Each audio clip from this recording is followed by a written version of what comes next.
What's going on, everybody? Welcome to the Click Pop Podcast. Justin, welcome. Mark, welcome. How are you guys? I'm doing well. It's cooled off a little bit, so the weather's pretty good. Yeah. And everything's going great here, Dante. Hello, Justin. Excellent. Well, it's not going great for the family of Lil Tay, the viral sensation from 2018. She was 9 years old when she got popular as a rapper and, using a lot of profanity, flossing her money and her cars and her luxury items and stuff like that. Then she disappeared. Then word came out that maybe there was some abuse going on with her father and his wife, her brother Jason Chan, who kind of like managed her career in some respects, made these posts on her Instagram. He too was allegedly found dead today. I don't even want to say found dead because we know so little about the circumstances of their death that we don't know if they were found, if they're like what happened. But I mean, what was your first hit, Justin? You probably would be more familiar with her than Mark when you heard about this morning.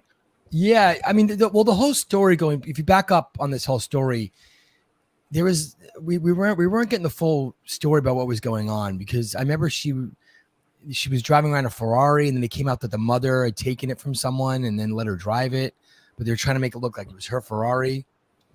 It is a really bizarre story, and I never really felt like we ever really got the truth of what was going on. So there's been an air of mystery about her and her career and kind of the facts of her life since the beginning, really. Yeah, there's been rumors about abuse, as you can see right now. That's being posted on the site, but apparently, I think her brother was claiming that her family was abusing her and posted photos of her having what appeared to be a bruised cheekbone and some marks on her back, and it's kind of really odd. They are there. It's they look real. I mean, they look legit. They don't look like makeup to me, but I don't know what it is. The thing is, I think a big question now. I hate to say this, but is this a hoax? I mean, Lil Tay has been known. I mean, her whole lifestyle was a hoax. So is this just another continuation of this? I understand one of the media outlets contacted the Vancouver police. I believe that's where she's at, up in Vancouver, and they said they had no reports of any deaths, and they're not investigating anything, which totally contradicts some of this earlier posts. So I don't even know, is this even real? Can we even believe this story? I didn't want to say that when the story first broke, and definitely not in the article that we posted, but because, it's obviously insensitive if it does turn out that she has died. But yeah, like there's no information. The circumstances were under investigation, according to the statement from a family member. We don't even know who the family member was. Now you're saying the cops aren't investigating anything.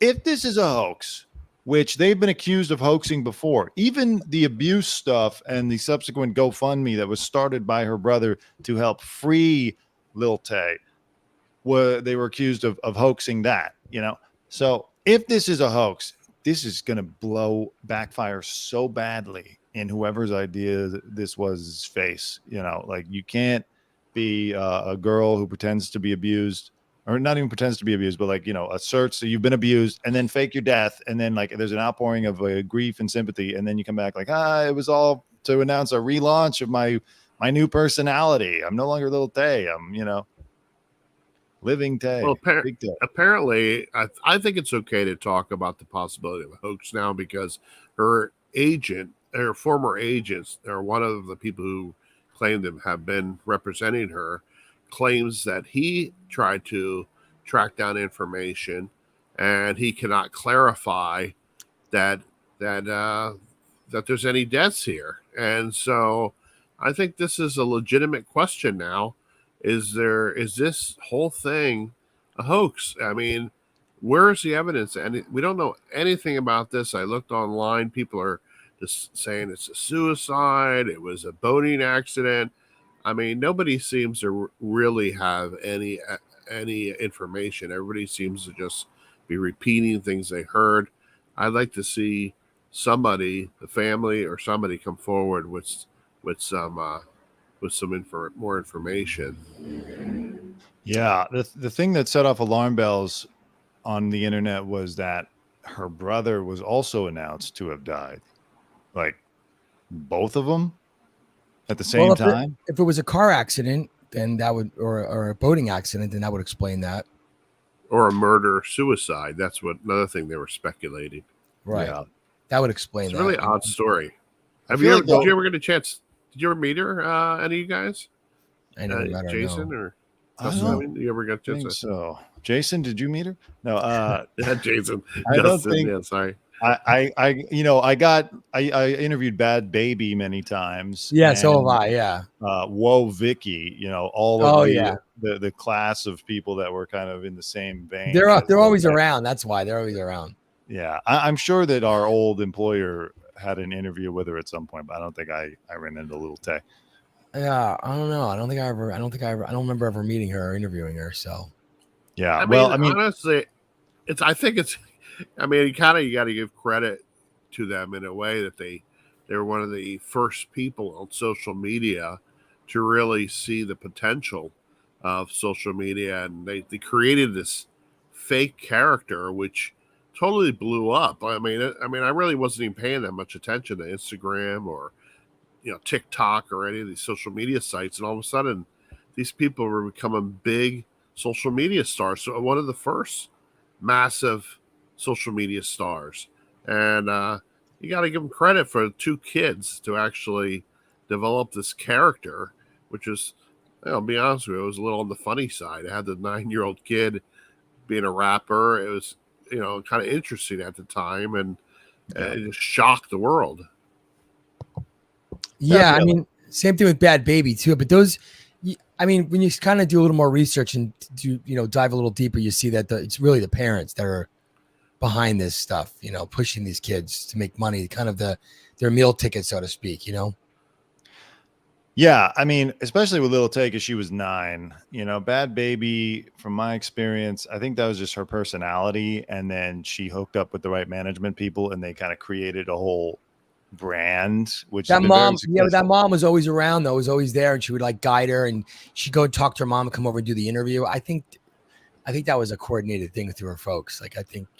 Well, yeah. I'm sure once they saw the viral potential, they moved in and they were like, okay, mom, like, here's what we're going to do. And, you're going to be part of it.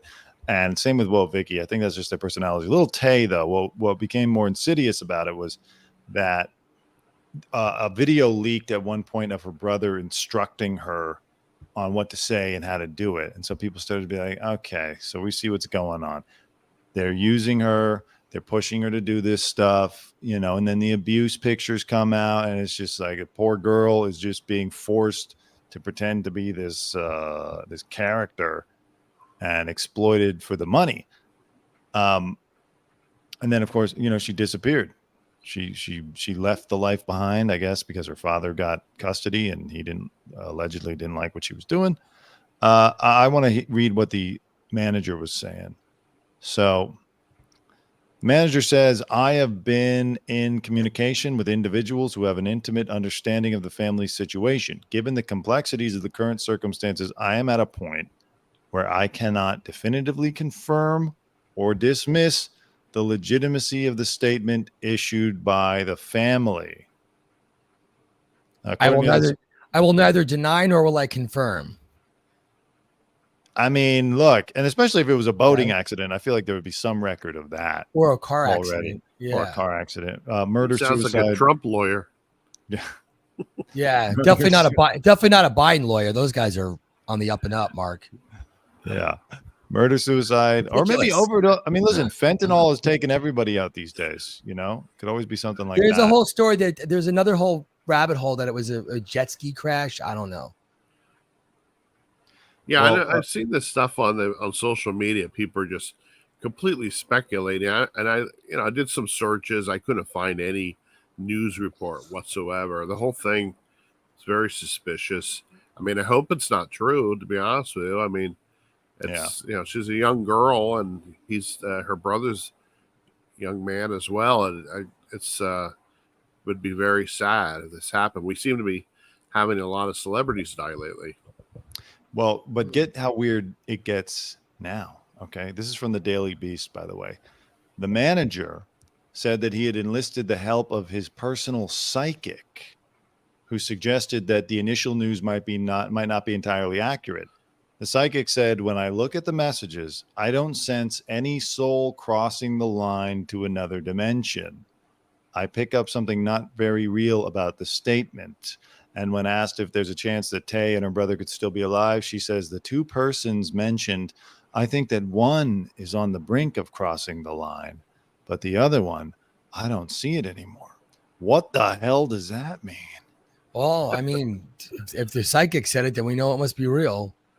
Is this like a stunt gone wrong? Is this a stream? Were they live streaming and then it just, or planning to stream and it just went off the rails? I mean, it could be. Yeah, I mean, I don't understand how they come back from this, as you said. I mean, if they all of a sudden come forward and say, "Hey, surprise, I'm alive," and I don't know, is that really going to help her career in any way? I think people are going to be angry about it. Just seems to be a very strange hoax, if it is a hoax. Absolutely. I mean, look, she is still 14 or 15. I've seen both listed as ages, but like she is still 15. So like, I guess you could maybe cut her a little slack. Again, maybe she was pushed to go along with it, but the brother or the father or anyone else involved, like there's going to be some repercussions. This is crazy. Maybe they're going to release a rap album, her final rap album before That's she right. passed. She's going to do what Tupac supposedly did. She's like, Tupac supposedly faked his death. She's actually doing it. Father will not confirm either, by the way. Yeah, that's weird. Yeah, I think it's a hoax. Yeah, it's very odd. If she passed, why not just say it's a true story, but I really can't talk about it now. Just odd that he won't even confirm that she's passed. It's a very, very odd story. Very bizarre. And it's just odd that we've known the story the whole day. I'm sure calls have been made. People have gone and investigated, and we still have no new information. I remember when she came out I remember the story that I believe they were using the cars from her mother's boss. Her mother's boss supposedly had a lot of money. The Ferrari. All these fancy cars. Yeah. And then I was watching some of these videos today, rewatching them. She's jumping up on top of his cars. These are like $1 million cars. And like standing on top of them. I'd be very angry if I found out, one of my employees' daughters was standing on top of my $1 million car. Yeah. And the cash, they said the cash wasn't real either. So, you know what else is odd about this? And this is just what I'm surmising. TMZ has not covered this story. Yeah, that tells me that it's a hoax. Which, Harvey, yeah, exactly. Like they're very thorough when it comes to getting the story before they put it out. I know. I've seen them wait. I've seen stories come out and I'm like, why haven't they covered it yet?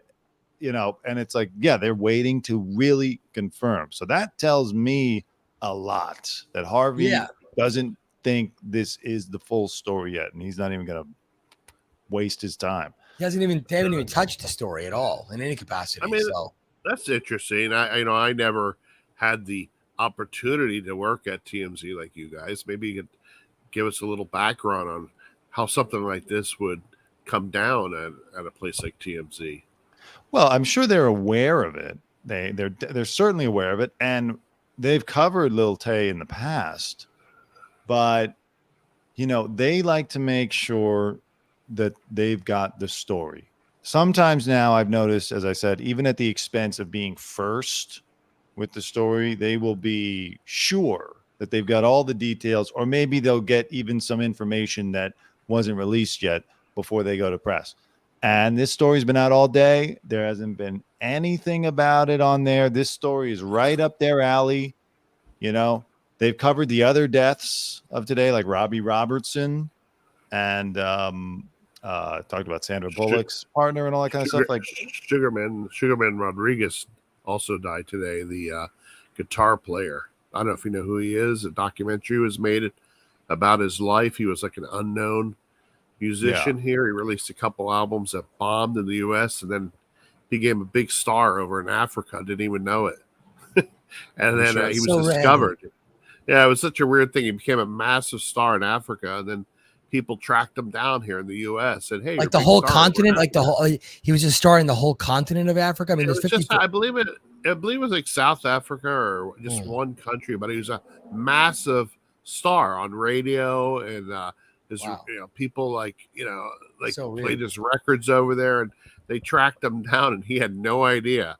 He was completely unknown in the U.S. And what was this guy's name? What was this guy's name? Sugarman Rodriguez. His nickname was Sugarman. I believe the name of the documentary was called Sugarman Rodriguez.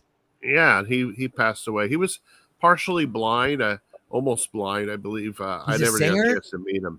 Yeah, he's a singer, guitar player. Yeah, and is he aware that he's passed away, or do we have to track him down? Yeah, unfortunately, I never got a chance to meet him, but I understand he was very nice. He could, he wasn't completely blind, but he had trouble with his vision. They had to What's his most famous song, Mark? Does he have a famous song that we would know about? I don't think he had a big hit here in the U.S. I don't think he was rediscovered after the documentary came out. I don't think he had a hit single, but I wonder why that. I wonder what it was. The soundtrack was popular. I wonder why that is. Like, why was it South Africa or wherever it was in Africa? I mean, one of the 54 countries there. I wonder why it was like there that he was such a big hit, and what was it about that country, those countries that fell in love with his music, whereas other places didn't. I wonder if there's like maybe one of his songs was similar to something that they grew up listening to and they were little, or something like a lullaby or something that was famous for their country I don't know. I just wonder what it was. You watch the documentary and find out. It was, I guess I understand it. He's playing on some radio station there, and it just caught on. And it's just so funny that you think you release these albums and they don't go anywhere. The record company drops you. Right. You think that you're like, oh well, I gave it a shot, and then years later, decades later, people contact you. Hey, did you know you're a massive star in Africa? That's so. That's happened before though too. Like it's happened, unilaterally here, because there's a song from Aha, "Take on Me," and that song was released. And they when they were doing that song, first of all, that song had a lot of different incarnations. Like it had a lot of different like modifications to it as it went along the way. But when it found its sort of voice, when they've kind of landed on what it was going to be, they made that song and they released it, and they knew that song was going to be a huge hit. They knew it, and they released that song, and it bombed. It didn't go anywhere, and they could not believe it, that the song was not. They made a music video for it. The whole thing was a complete bomb, and they were like in absolute shock that the song didn't. They couldn't believe it, and they actually ended up re-releasing the same song shortly after, and it was obviously it's a hit, and it's probably one of the most famous songs of the '80s of all time. But it just so goes to show you that song, the first release, was a bomb. It's so weird. Like there's nothing different. It's just timing. I just read about him on Wikipedia, and basically he was rediscovered in New Zealand and South Africa, where his records sold more than Elvis Presley. Wow. It's a massive hit. And he had no idea that he was famous, for decades. And then somebody tracked him down and just said, hey, you're a huge superstar. Was his music that? Why there? What is it? It is good. If you ever get a chance to listen to it, I will. I'm very intrigued. Really good music. I'm very intrigued. I'm gonna after we're done here, I'm gonna absolutely go down the rabbit hole. I gotta know, dude. I'm a very curious person. I need to know why. Well, I hope someone discovers this podcast one day. Yeah, we're first comment. We're huge in Africa. We're huge. We're huge. Yeah. We're many huge years from now, we'll find out. Listen, Dante, we're huge in Tonga. Okay. That's true. I think we should mention. You briefly mentioned Robbie Robertson. I love that guy. The band used to see him around town quite a bit, and it's just so sad that he passed. I mean, I just felt really bad about hearing that today. Like 80 years old, and he had a nice guy. He's a super nice guy. I mean, I heard people tell me that he wouldn't sign their albums when they ran into them. But I'll tell you something. Every time I ran into them, a guy, he would talk with me. He'd sign all my stuff, all my albums. We talk about music, about the band, and I understand he was going to be performing here in Los Angeles with Eric Clapton in like a month. It's the first time he was, Wow. that he was going to do a performance in decades out here, and I had tickets for the show. I was really looking forward to seeing him. Wow. I guess Garth Hudson is the keyboardist from the band, is the last remaining member of the band.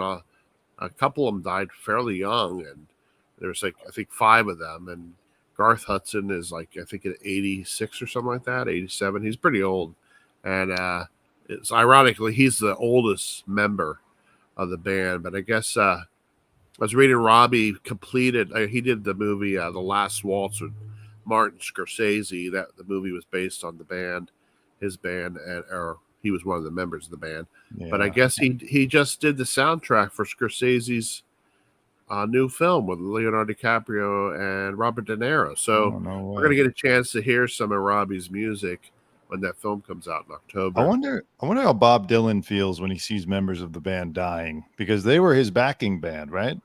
For a little while. Yeah. They changed rock and roll history, made Dylan go electric, and they were the band behind him. And they were on stage when people were booing Bob Dylan at the folk festival, and it was like you listen to the music now, and it just you listen to Dylan's change, and it's just so amazing and so obvious that it should go in that direction. But at the time, a lot of people were very, very upset to have a band like that with electric guitars behind Bob Dylan. They didn't look at that as folk music. I outlive you. I just heard Bob Dylan and Johnny Cash's rendition of "Woman from the North Country." What a great song that is! Oh yeah, I saw him last year when he came to LA to the Pantages. Interesting show. Well, so Lil Tay. So we'll have to stand by and see what happens, and we're gonna just keep our ears open and our eyes peeled, and maybe we find out she's still alive. There's a possibility. Yeah. So, but there's not that possibility with Robbie. I think we can be sure. The lottery was drawn yesterday, and there's no possibility I won. There's no possibility any of us won. We still had to show up for work today, and it went to a man in Florida. The proverbial Florida man won $1.58 billion. Of course he did, yeah. Wow. He'll take home, if he does a lump sum, he'll take home like 720 billion or million or something like that. And he will lose it all within 3 to 5 years, I'm sure, being from Florida. You put together a great article here about 10 losers of the lottery. This is a British man, but he could easily pass for the Florida man who won the lottery yesterday. His name is Michael Carroll. Well, I just saw the guy who just won the last $1 billion lottery. I was reading in the paper. I don't know if this is true or not, but apparently I had read that he already bought 2 houses, including one $25 million house in Beverly Hills. I'm like, really? You just literally won the lottery this week. You're already buying a mansion? I mean, calm down there a little bit. Let it sink in. Get some advice on how to handle your money. I mean, it's just the nouveau rich. They don't know what to do with all their wealth. Yeah, you're talking about Edwin Castro, who I've never seen a lottery winner covered this closely. He was the guy who won the last $1 billion lottery here in LA. And like every week I read new articles about Edwin Castro and his Hollywood Hills home, and they got pictures of him. Like, who is paying what is the coverage? What's the interest? Usually they're anonymous. I'll tell you something. I did a brief stint where I worked at the NASDAQ, and I did financial interviews and financial social media projects. And when I was there was a guy that we used to interview about things, and he had a company that basically was a money management company where they got people with windfalls. They handled celebrities, people that got large settlements, people that got inheritances. And they would help build a kind of a financial plan for people so that they could have their money work for them, so to speak. And he told me that more often than not, when people won the lottery or got big chunks of money, that they would burn through a lot of it, panic, and then go see him. And they would say, hey, I'm down to a few million, or I got a few million or whatever. And he would be like, okay. So he would take the money and then show them how essentially through a money market account or whatnot, he could get them like 3 to 12% interest on it, depending on how risky they wanted to be. But whatever. The point is that they would have a nut, and then that nut would, how big it was, would produce, interest. So he would tell them, look, as long as you spent this amount, as long as you spent, let's say there was, whatever. Let's say there was $10 million in there and they got 10% return. So as long as you spend $1 million after taxes, what, $750,000, as long as you spend that money, you're always going to have your nut. So always produce that money for you. Never spend more than that, because then you're going to be cutting into your savings, so to speak. And that's how it's going to go. You're going to lose it. And he would kind of instruct them with this, give them this information and give them instructions of what to do. And he told me that tons of times they just disregarded it, and they would keep spending more than they were supposed to. And they would buy things that he told them not to buy, like boats, which have they require a lot of money, slip fees, maintenance fees. On the East Coast, you got to take them out of the water sometimes and clean them. It's a whole big mess. So he would kind of tell them all these things, what to do, so they wouldn't lose their money, and they would disregard his information and disregard what he said. And then they would burn through everything, and then they call him and blame him. He said they try to sue him sometimes. And he was like, I told you not to. I like literally gave you instructions of what to do. And now here we are. So people, even when they're told what they can and can't do with their money, they're going to just do it anyway. Well, why can't we have that problem, Dante? I just want to know what part of Florida the ticket was won. The east, on the coast of Neptune. Oh no, that can't be good. I think Neptune, Florida. I believe so. I'm not familiar with it, but that cannot be good. I wanted to hear Palm Beach or something, where some people know how to handle the money. Well, if it was Miami, it would all go into cocaine trafficking. We know that. Yeah. So. Did you hear, by the way, I posted this on our Instagram. I thought if I won this. Sorry, go ahead. Oh, okay. Well, just real quick, that the mayor of Tampa went on a family fishing trip. She winds up reeling in 70 pounds worth of cocaine worth $1.1 million. Wow. That's worth a lot more than a tuna. Florida. Sorry, Mark, what were you going to say? Here we go. So Neptune. So the winning ticket was sold at a Publix in Neptune Beach. Shit, that money's going back to the. And that's the same place where the cocaine was found, right? So. Is it on the Gulf? Neptune. Is it on the Gulf then? Or is it on the ocean side? Let me see. Do you think the cocaine is ruined in the ocean that long, or do you think it's sealed? The cartels sealed it properly? Yeah, it's vacuum sealed and all that. No, it's all sealed up. Yeah, unless the sharks bite it. Right. Sharks have been eating the cocaine lately. That's another thing. The party is ruined, whatever party that was going to. Mark, I'm sorry, you were going to say something. I cut you off. Oh no, I was just saying, if that I won the lottery, I think I would set it up as basically a family foundation of some kind. Like I was thinking, if the Rockefellers had this much money, they would set it up as a generational source of income. A trust, yeah, the trust family, fund. Yeah, and I think that would be the smartest thing to do. Put it into some kind of trust that your great grandchildren can live on. I think so. Neptune. So just for reference, point of reference, Neptune Beach is on the Atlantic coast. So it's on the east coast of Florida, and it's almost on the border of Georgia. It's right next to Jacksonville. Oh man. This person's going to go purchase Epstein Island or something and then just blow it. Yeah. By the way, it's for sale. I think for only $100 million. If you need Is that it? An island where atrocities were committed, then that's your place. What if we just go and squat it? I think if we stay there long enough, they have to give it to us, right? Isn't that how the law works? Yeah. Remember like in the 60s, there was a whole group of people that were trying to claim Alcatraz. Yeah. All right, guys. I hate to cut it short. We're having a good time, but I got to run. So I thank you for joining us. Thank you, everybody, for watching. Remember to subscribe to the YouTube channel. Subscribe to clickpop.substack.com. Follow us on Instagram, Twitter, and TikTok at clickpop. And leave any your last comments. Leave some Leave your comments. comments. I want to see the first person to leave a comment. Hopefully, it's a nice one. For the love of God, don't turn us into the Sugarman guy where nothing happens for 20 years. We're going to be popular in some place like a random country like Papua New Guinea or something. Yeah. But Neptune, words Florida. of advice, keep buying your lottery tickets because you never know. You might wind up as lucky as the person in Neptune Beach, Florida.